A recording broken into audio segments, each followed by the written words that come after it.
Assalamualaikum warahmatullahi wabarakatuh. Hai teman-teman semua, pada kesempatan kali ini kami dari kelompok 1 akan menjelaskan dan menjabarkan apa sih maksudnya politik luar negeri. Nah, sebelum kita masuk dalam materi, saya akan memperkenalkan anggota kelompok terlebih dahulu. Di sini ada saya Andini Safira, ada Farhan Rizky Rifandi, ada Maulana Fikra Habib, ada M. Wiko Abdi Utomo, ada Nadira Nabila, dan Winda Martila. Sekarang kita masuk dalam penjelasan politik luar negeri. Pertama-tama, kita akan membahas definisi politik luar negeri terlebih dahulu. Nah, politik luar negeri atau foreign policy adalah serangkaian tindakan yang dilakukan oleh elit politik dalam menjalin hubungan dengan negara lain untuk mencapai tujuan nasional. KJ Halsey memberikan penjelasan yang menarik. Halsey menjelaskan bahwa ketika sebuah negara berinteraksi, maka disebutnya sebagai politik internasional. Namun, ketika sebuah negara melakukan kebijakan terhadap negara lain atau lingkungan internasional, maka itulah politik luar negeri. Seperti yang terlihat pada gambar, yaitu negara A, melakukan tujuan dan tindakan yang dihasilkan, yang di dalamnya negara-negara lain dan lingkungan. Dari gambar itu, jelas bahwa ketika sebuah negara A melakukan tindakan kepada lingkungan internasional, termasuk di dalamnya negara dan sekumpulan negara serta unsur lainnya, maka itulah yang disebut dengan politik luar negeri. Baiklah, selanjutnya saya Winda Mardila akan menyampaikan tentang prinsip dan tujuan politik luar negeri Indonesia.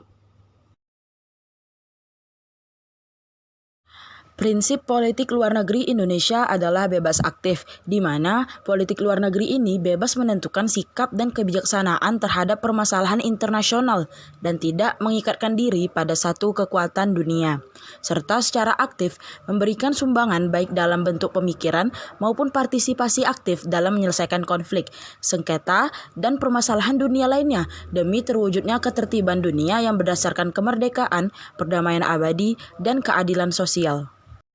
Tujuan dari politik luar negeri Indonesia antara lain adalah bertujuan untuk memelihara identitas nasional dan memelihara kedaulatan negara, dan ditujukan pula untuk mewujudkan cita-cita nasional sebagaimana dicantumkan di dalam pembukaan Undang-Undang Dasar 1945, yakni mencerdaskan kehidupan bangsa, meningkatkan kesejahteraan rakyat, dan ikut serta menjaga perdamaian dan ketertiban dunia. Baiklah, saya akan menjelaskan materi berikutnya, yaitu ringkasan isu perdagangan manusia Indonesia-Malaysia.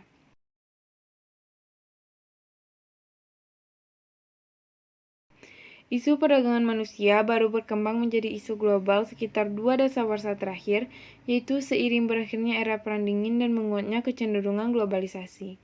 International Labour Organization atau ILO memperkirakan bahwa ada sekitar 12,3 juta orang, baik dewasa atau anak-anak yang diperdagangkan setiap tahun, dan 56% di antara korban adalah perempuan. Dari 192 negara yang tergabung dalam anggota PBB, 161 negara di antaranya menghadapi masalah perdagangan manusia. Keuntungan perdagangan manusia ini sekitar 32 miliar dolar Amerika Serikat per tahunnya. Besar keuntungan dari aksi kejahatan ini menjadikan tindakan perdagangan manusia menduduki peringkat ketiga di bawah penyelundupan narkotika dan perdagangan senjata. Faktor yang secara umum dapat diidentifikasikan dalam faktor pendorong perdagangan manusia di Indonesia adalah sebagai berikut. Faktor yang pertama yaitu faktor ekonomi. Tingginya angka kemiskinan membuat pemerintah mengalami kesulitan untuk menciptakan lapangan kerja. Sebagaimana yang disebutkan oleh Trong dalam studinya di Sub-Sahara Afrika, bahwa kemiskinan merupakan salah satu faktor yang menjadi penyebab perdagangan manusia dan diterjemahkan ke dalam bentuk eksploitasi tenaga kerja. Faktor yang kedua, sistem administrasi kependudukan yang lemah. Hingga saat ini, sistem kependudukan Indonesia belum sepenuhnya menggunakan sistem online nasional. Faktor yang ketiga, penyalahgunaan jabatan dan maraknya mental korupsi. Dalam berbagai mata rantai kegiatan perdagangan manusia, tidak jarang ada aparat oknum yang terlibat dan memfasilitasi tindak kejahatan tersebut. Faktor yang keempat, adanya permintaan pasar tenaga kerja luar negeri. Permintaan ini dipenuhi melalui migrasi pekerja lintas negara dengan harapan dapat memberikan intensif keuntungan terhadap pekerja dengan upah dan pengalaman yang diperoleh dengan bekerja di luar negeri. Berdasarkan data dari United Nations Population Fund atau UNFPA pada tahun 2006, Indonesia termasuk ke dalam 9 negara Asia pengirim tenaga kerja terbesar dunia bersama-sama dengan Bangladesh, China, India, Myanmar, Pakistan, Filipina, Sri Lanka, dan Thailand. Banyaknya jumlah penduduk Indonesia yang tertarik untuk bekerja di luar negeri, khususnya Malaysia, tanpa memiliki keterampilan dan kemampuan yang cukup serta regulasi yang memadai, kemudian dimanfaatkan oleh pihak yang tidak bertanggung jawab untuk mendapatkan keuntungan pribadi maupun kelompok melalui bisnis pengiriman tenaga kerja. Hal tersebut tentunya membuat para tenaga kerja Indonesia sangat rentan untuk mengalami tindak kejahatan transnasional, di mana kejahatan lintas negara tersebut salah satunya adalah human trafficking atau perdagangan manusia. Kemudian dari data yang dipublikasikan oleh Departemen Luar Negeri Amerika Serikat melalui Trafficking in Person Report pada tahun 2016, memaparkan bahwa Malaysia merupakan salah satu negara tujuan bagi banyak di antara mereka yang diperdagangkan. Oleh karena itu, dalam upaya menunjukkan komitmen yang sungguh-sungguh pada tingkat nasional, regional, dan internasional untuk memberantas salah satu ancaman serius atas keamanan manusia ini, pemerintah Indonesia melakukan berbagai upaya untuk mengatasi masalah tersebut yang dilakukan atas dasar inisiatif pemerintah Indonesia sendiri maupun kerjasama dengan pihak pemangku kepentingan lain yaitu Malaysia. Baik, saya Muhammad Wiko Abdi Utomo akan menjelaskan bagaimana isu perdagangan manusia dalam kacamata politik luar negeri. Isu perdagangan manusia telah menjadi hot issue di sejumlah negara di dunia. Oleh karenanya, maka diperlukan adanya kerjasama bilateral, regional maupun internasional untuk memberantas isu tersebut. Kejahatan yang disebut human trafficking ini telah menjalar menjadi kejahatan yang tidak mengenal batas wilayah lagi. Oleh sebab itu, negara di dunia setuju untuk membuat semacam aturan agar kejahatan ini dapat segera diatasi, seperti adanya International Convention for the Suppression of White and Slave Traffic, International Convention for the Suppression of Traffic in Women and Children, International Convention for the Suppression of Traffic in Women of Full Age, dan Convention on the Elimination of All Forms of Discrimination Against Women atau CEDAW. Dalam pemberantasan perdagangan manusia, Indonesia yang menganut politik luar negeri bebas aktif memungkinkan untuk bekerjasama dengan negara lainnya, seperti Malaysia. Dalam hal ini, Indonesia sepakat untuk menandatangani MOU di Pontianak, Kalimantan Barat pada tahun 2017. Hal ini didasari atas banyaknya tenaga kerja ilegal Indonesia yang masuk ke Malaysia lewat perbatasan darat yang ada di Kalimantan Barat. Menurut Kemenlu, hal ini diperlukan agar tenaga kerja ini dapat perlindungan kerja dan dapat menjadi tenaga kerja yang legal agar dapat dilindungi secara hukum sehingga tidak adanya eksploitasi dan perdagangan manusia antar negara. Halo, Fikra di sini dan aku bakal ngebahas tentang kebijakan politik luar negeri Indonesia dan dampaknya terhadap masalah perdagangan manusia antara Indonesia dan Malaysia. Untuk kebijakan politik luar negeri Indonesia dalam menangani masalah perdagangan manusia Indonesia-Malaysia adalah sebagai berikut. Yang pertama, menetapkan Undang-Undang Republik Indonesia Nomor 21 Tahun 2007 Pasal 1.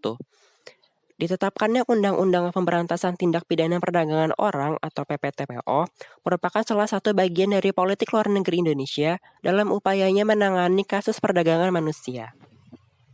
Yang kedua, menempatkan perwakilan Kementerian Luar Negeri Republik Indonesia di Malaysia. Perwakilan Kementerian Luar Negeri di Malaysia menghadirkan Citizen Service. Citizen Service sendiri adalah sistem dan lembaga pelayanan warga yang terintegrasi di perwakilan Republik Indonesia yang bertujuan untuk meningkatkan perlindungan bagi semua warga negara Indonesia, termasuk tenaga kerja Indonesia yang bekerja di luar negeri. Setidaknya ada 5 lembaga perwakilan Kemenlu yang memberikan citizen service di Malaysia. Yang ketiga, membuat nota kesepakatan atau MOU dengan pemerintah Malaysia untuk menangani perdagangan manusia. Indonesia melalui perwakilan-perwakilannya mengadakan perjanjian bilateral MOU mengenai perlindungan warga negaranya, termasuk pekerja migran dengan pemerintah Malaysia. Yang keempat, bekerja sama dengan Malaysia untuk menangani perdagangan manusia melalui Joint Police Cooperation Commit atau JPCC di daerah perbatasan. Indonesia bekerja sama dengan Malaysia melalui bentuk kerjasama kepolisian antar kedua negara, yaitu Polri dan PDRM, untuk menangani masalah perdagangan manusia di daerah perbatasan. Nah, sejauh ini upaya yang telah mereka lakukan yaitu patroli bersama di wilayah perairan dan komunikasi dalam upaya mencegah dan menangani masalah perdagangan manusia. Saya Farhan Rizky akan menjelaskan tentang dampak kebijakan politik luar negeri Indonesia terhadap masalah perdagangan manusia di Indonesia dan Malaysia. Kebijakan politik luar negeri Indonesia terhadap masalah perdagangan manusia di Indonesia dan Malaysia belum memberikan hasil yang maksimal maupun dampak yang signifikan, karena kasus perdagangan manusia tiap tahunnya cenderung masih mengalami kenaikan. Hal ini dapat dilihat dari kutipan data berikut. Hal tersebut disebabkan oleh beberapa faktor berikut. Yang pertama ialah faktor internal. Proses penegakan hukum melalui Undang-Undang Pemberantasan Tindak Pidana Perdagangan Orang atau PTPPO yang masih lemah. Yang kedua ialah faktor eksternal. Perbedaan aturan hukum serta kepentingan yang dimiliki Indonesia dan Malaysia dalam memandang serta memperlakukan pekerja imigran. Sekian dari presentasi kami. Semoga ilmu yang kami sampaikan dapat bermanfaat. Mohon maaf apabila ada salah kata. Kami akhiri. Wassalamualaikum warahmatullahi wabarakatuh.